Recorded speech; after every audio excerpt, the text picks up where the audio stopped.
راديوبات معك.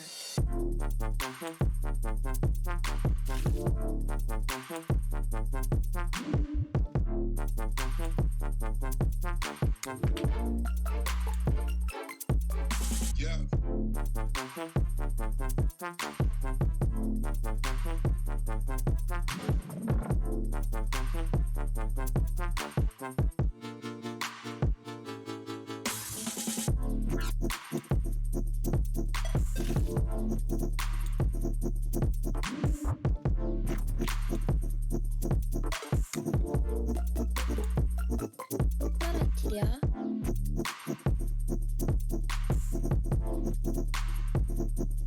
Paratria.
راديوبات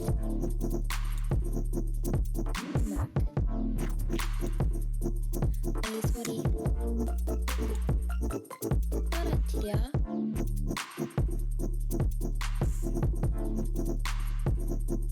Paratria.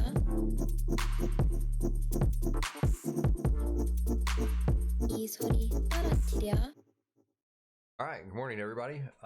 Today is Monday, and it is April 27th. We have a month of school left. That is a calendar month, not a based off of we're actually in school, but we have a month of school left. What we're going to do today is we're going to get started into genetic drift.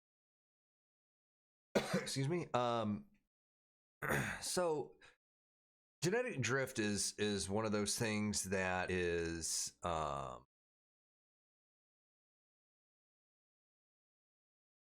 little difficult to understand, but what it is, it's kind of how the genetics of an organism change over generations. Okay, so this is allele frequency change over generation.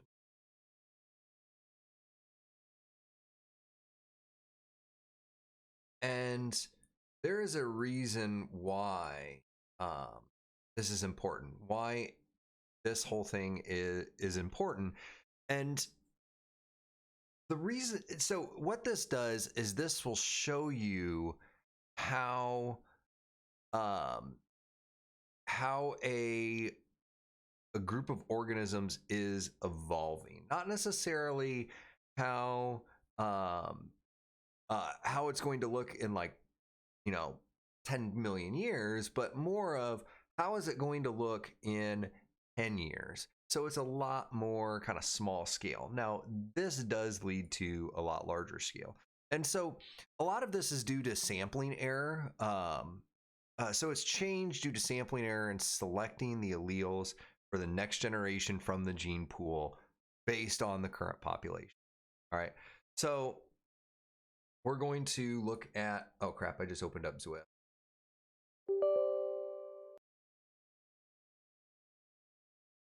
Okay. Just ignore that. All right. So looking at an example of these rabbits. All right. So looking at these, you can see that you have a small population of rabbits. It's made up of 8 brown and 2 white individuals. All right. But if you look at it, the number of alleles are distributed equally. You have 2 that are heterozygous. Let me zoom.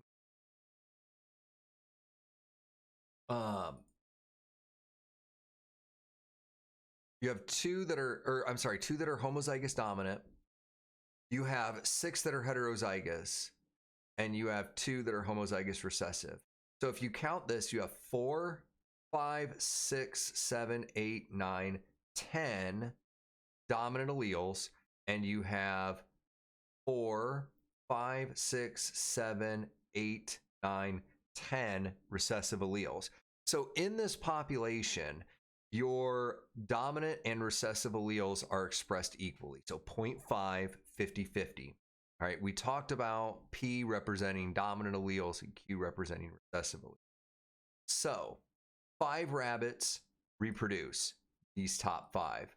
This will end up with a second generation that looks like this. All right, so your F2 generation will now have a higher expression of your dominant allele. So you have 5 individuals that are homozygous dominant, 1 individual that's homozygous recessive, and 4 that are heterozygous. So looking at this, with these 5, you have 10 dominant alleles. So 2, 4, 6, 8, 10, 11, 12, 13, 14 out of your total 20 alleles. Then looking at recessive, you have 2, 3, 4, 5, 6 recessive alleles out of your 20. So doing your math, 6 divided by 20 gives you 0.3. 14 divided by 20 gives you 7. All right. So if then 2 rabbits reproduce, looking at their alleles, everyone in the next generation is going to come out homozygous dominant, which means now your ratio over 3 generations has gone from 50-50 to 100% being dominant. So this is purely by chance. All right, this is purely by chance. It could have been any of these 5 that were picked from the first generation. It could have been any 2 out of this generation. So when we go to this last generation, it really doesn't matter what you randomly select based off of looking at the coloring gene for fur. So in this example, the allele of 5 rabbits perfectly represent are perfectly represented in the second generation. All right, so these are represented perfectly. But then when you go to the next generation, it is also a perfect representation of these 2 rabbits, but not of the whole population, because you still have some white alleles that exist. So why does this matter? Why does this matter? Well, large populations are unlikely or are less likely to go through drift. And the reason being is because in this example, you have 10 rabbits. What if this was 1,000 rabbits, and instead of selecting 5, you selected, well, if you scaled it up by 100 times, then scaled up by 100 times, you're selecting 500 rabbits. Out of that, there's going to be chances that you're going to end up with more heterozygotes, and you're going to end up with more, there's a chance that you're going to end up with homozygous recessive individuals. So your F2 generation will look a little bit different. So it's less likely that that recessive allele is lost, right?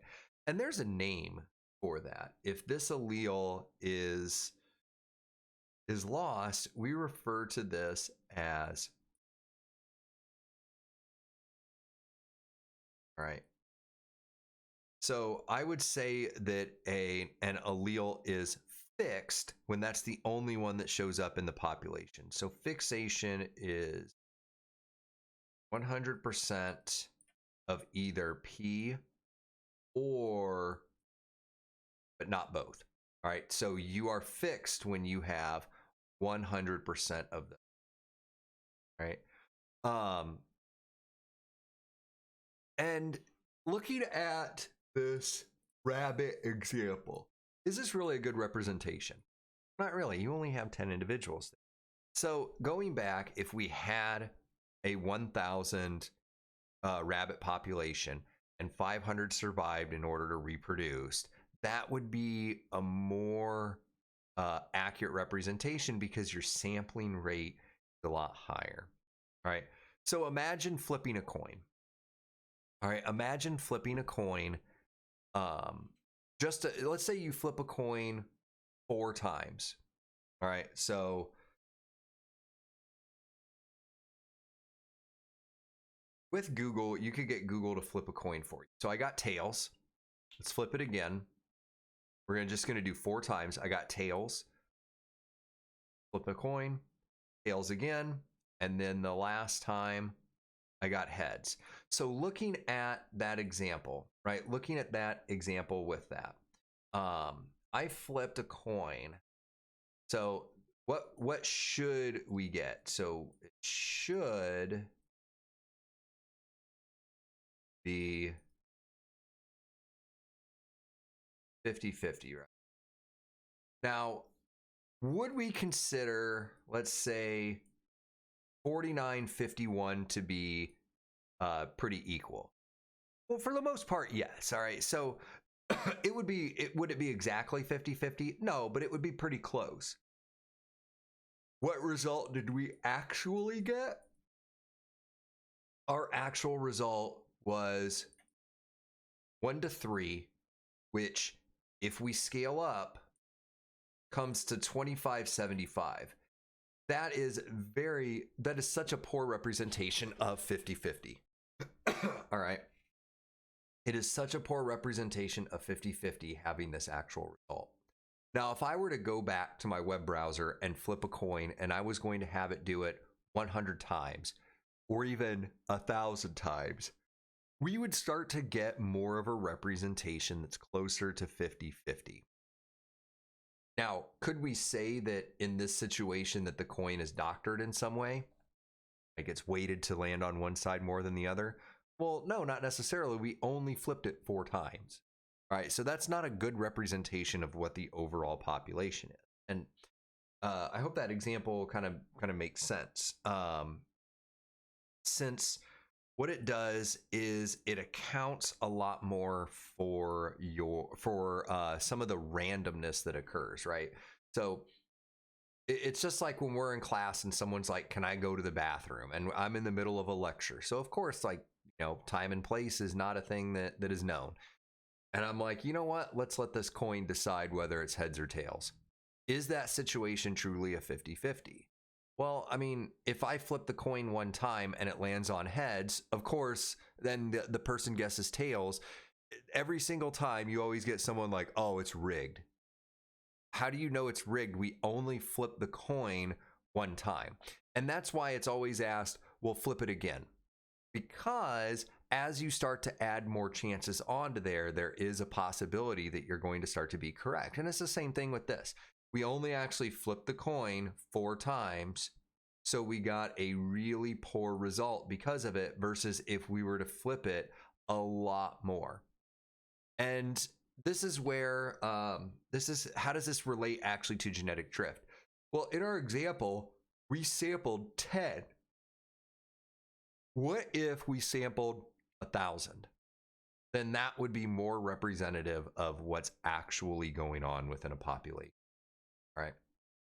So that's kind of the intro to genetic drift. So genetic drift does not take into account allele benefit or harm. All right, it doesn't take into account benefit or harm. In this example, there's no benefit to being a brown rabbit over a white rabbit. It just had to do with our sampling. All right, this was pure random, pure chance. So going back to the example of the mice, if we go back to the example of the mice, let me pull that up so that we can, it's going way far back. This right here is not genetic drift because there's a selection pressure. There is an advantage to being a black mouse over a tan mouse because you blend in more with the rock. That is different than genetic drift. Genetic drift is if we were to get rid of this bird and have random mating and this was the result. That's genetic drift. All right. So now a beneficial or harmful allele is still subject to drift, but it's a stronger drift, and therefore we kind of just consider that to be selection. All right. So hopefully that kind of clears a couple things up. If you guys have questions, feel free to type it into that. So the next thing that we're going to talk about is, see, this is what's weird is when I click on my off screen, and now that I clicked on it, it comes up on that screen, but for some reason it came up over here, and Windows is weird. Okay, so the next thing we're going to talk about is bottleneck.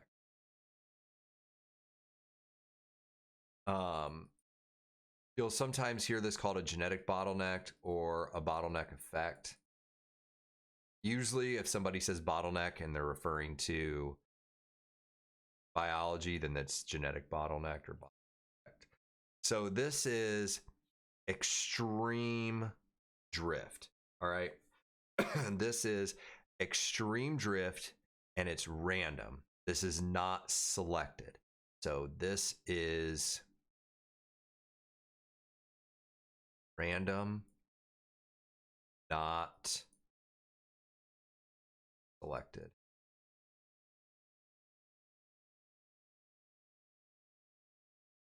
So what do I mean by this? So we have a population of spiders because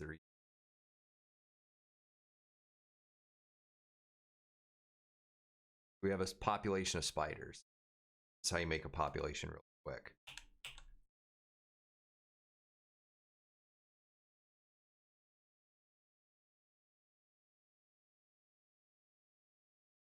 Population, right?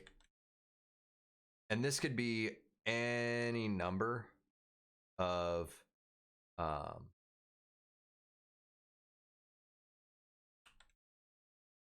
could be any number.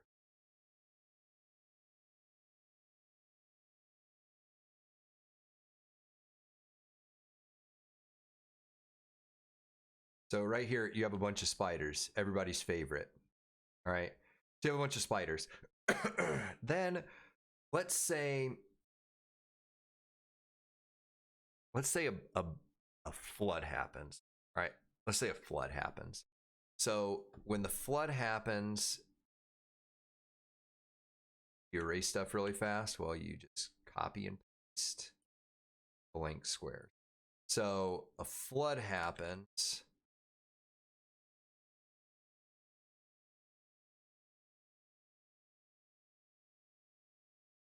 Area.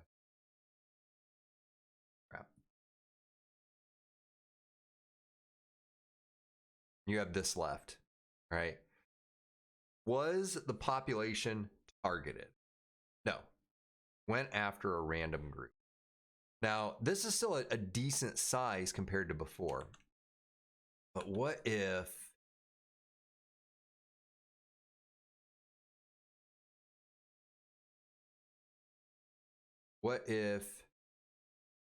it looked more like this?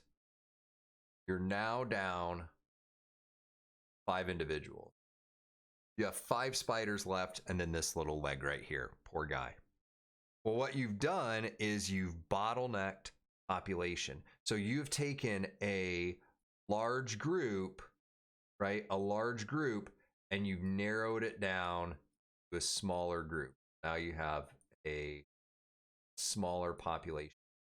All right. So what does that actually look like? Okay. So here is your original population. Let's say I give you this situation and I tell you, you could shake out. So you could shake the bottle. So in this, you have green, you have orange, and you have red marbles. So you can shake the bottle, right? You're sitting there shaking it. And then I say, all right, when I say go, You have to dump it out, but you can only dump it out for half a second. Whatever comes out is what comes out. Everything else is lost. You throw it away. All right, it's discarded. So you sit there, you shake it, you shake it. I say go, you dump, you get this. All right, so in this population, let's say this individual makes it. So you have 2 green, and now you have 3, 4, 5, 6 orange. Is that a representation of the overall population? No, it does not have any red, and it does not have, like, there are still quite a few green in here. All right. So what you've done is you've reduced your population. Now, what does that say about their genetics? Well, instantly in this situation, red is gone. The red allele is out of this population. So let's say this was spiders. All red spiders are now gone. So all you're left with is green and orange. All right.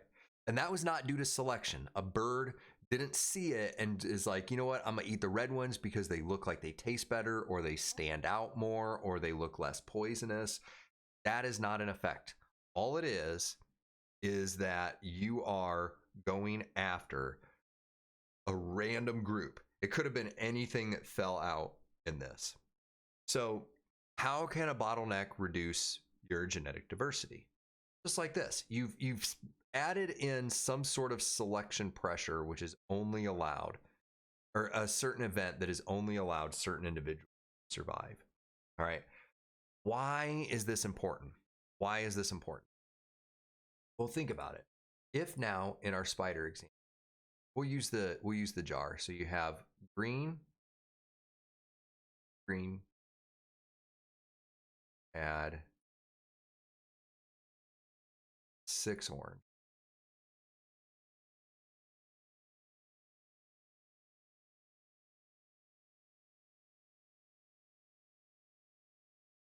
So this is your new population. This is your new population. What's going to happen to their genetics in this example? Well, if we do mating as random, let's say heads, we'll do flip a coin again. Flip a coin again. All right, we'll say heads is green, tails is orange. All right, so we'll flip. We get 1 orange. We're going to do 2 individuals mating. Look at that. We just got 2 oranges. Green is gone. Let's say we add in another individual. We add in another orange. All right. So notice how this population has instantly changed because of an event that occurred that narrowed down the amount of individuals that are in that population. All right. So this is what a bottleneck is. A bottleneck is random. All right. And this is an extreme case of drift. All right. These are kind of what I'm going over now are extreme cases of drift. Okay. So pulling up another one, the next thing we're going to go through is what's called founder effect.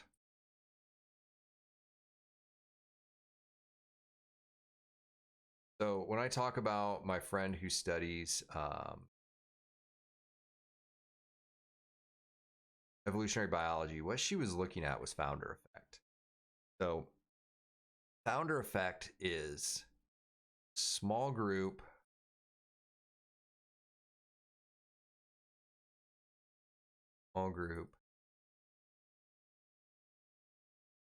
makes population. I was looking at getting like one of those writing pads, but for a really good one, it's a couple $1,000s, which isn't an amount of money that I'm looking to pay if I'm just going to be doing this for another month. And then I probably will never use for anything else. So that's why I'm sitting here writing on the screen and it comes out with ridiculous letters. Okay. So sometimes you call, so this is the opposite of bottleneck, because rather than the population being limited due to a catastrophe, it's more due to colonization, where you have new individuals ending up at a new area. All right, new individuals ending up in a new area. This is something that I've kind of indirectly studied because I study invasive species. Invasive species has the exact same thing, whether intentional or whether it's intentional or unintentional introduction. Intentional because we're not going to bring sick and diseased plants and animals over to new places in order for them to colonize. But if it's intention or unintentional, it's just going to be a random assortment, and those can include individuals that won't survive that journey. So there are selection pressures involved with the introduction of it, which is something that I'll talk about a little bit later. So what does founder effect look like? Glad you asked. I have a picture. So in this, I thought it was on. So looking at this, what happens is this is your main population, right? I'm gonna copy this. That did not work out the way that I thought. Copy. There we go. Okay. Oh, okay. It did copy over the arrows. So in this situation, you end up with this group, right? Some are red, some are blue. And then 3 new populations are founded. So you have population A, B, C, while this is, we'll call this S for your starting population, right? So in this, you now have new places that were colonized. Notice B has it's a good representation of what the original population had, but the population size is very small. Proportions are decent. All right, I didn't count all of these up. It's quick to count these. There's 5 in there, 2 red, 3 blue. That's an all right representation, right? Is population A a really good representation of what the original population is like? Well, no, because you've reduced your total number down to 5, and all 5 of those individuals are red. And then looking at population C, you have 5 individuals and all 5 are blue. So again, A and B, yes, they contain samples from the original population, but it's not a good representation of what the original population was. Same thing with population B. Population B has a good number of individuals, or it has 5 individuals, so a very small number of individuals, but it has a good representation of what the original population is like. So given that each of these A, B, and C have an equal representation of, or have an equal number of individuals with a varying representation of what the original one was, go over a few years, what will that look like? What will that look like in a few years? So give it a couple generations. So here's an article that I wanted to read. This is from Ellis Van Creveld syndrome shows the founder effect in human populations. So I'll read that. The genetic composition of certain human populations illustrate the founder effect. For example, Ellis Van Creveld syndrome, whose symptoms include polydactyl or extra fingers and other physical abnormalities, is much more prevalent in Amish communities of eastern Pennsylvania than the rest of the United States. The current Amish populations can trace its ancestries back to a founding group which was composed of roughly 200 individuals. And since this founding event, the Amish population has remained more or less reproductively isolated from the rest of the American population. We know, sidetrack, not reading now, we know that some of them do leave that population.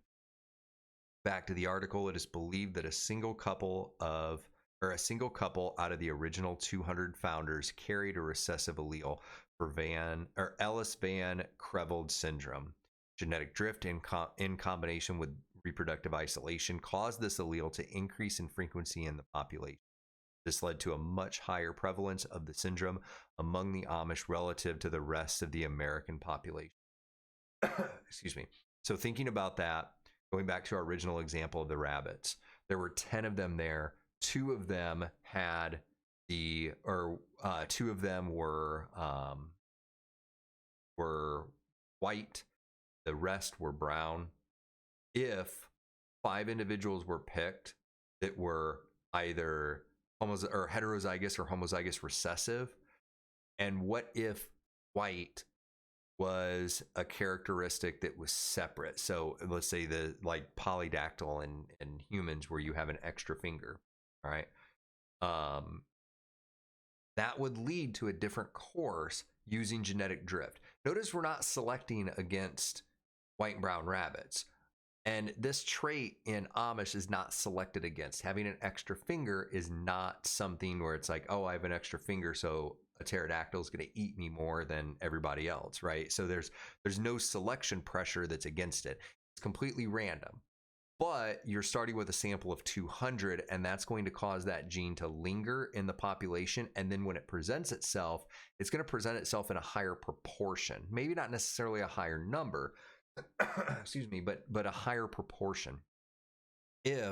So going back to this article, a single couple, which means 2 individuals out of 200, which is a representation of 1%. Now, if that was a couple out of 2,000, it would be 0.1%. So notice how we've changed the amount of individuals by increasing it by 10. We've changed the proportion. All right.